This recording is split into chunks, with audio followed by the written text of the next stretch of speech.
ஹரித தீஸ்வரம் ஆராத்திய பாதுகம். ஹரித தீஸ்வரம் முதல் வார்த்தை ஹரி. ஹரி அப்படின்னாலே உங்களுக்கு புரிஞ்சிருக்கும், பகவான் விஷ்ணு பரமாத்மா குறிக்கிறது.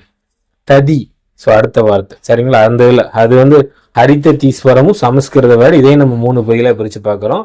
ஹரின்றது விஷ்ணு பரமாத்மா குறிக்குது. ததி அப்படின்றது யாரை குறிக்குதுன்னா அது அப்படின்னு பொருளாகுது. ஈஸ்வரம் அப்படின்றது ஈஸ்வரன்றது நம்மளோட சிவபெருமான குறிக்கிறது.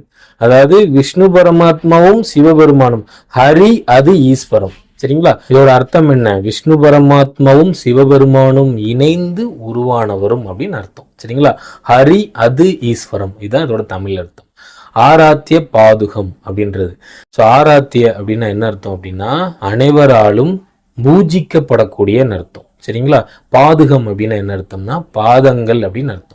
அப்ப அனைவராலும் பூஜிக்கப்படக்கூடிய பாதங்களை உடையவரும் அப்படின்னு அர்த்தம் இதோட பொருள்.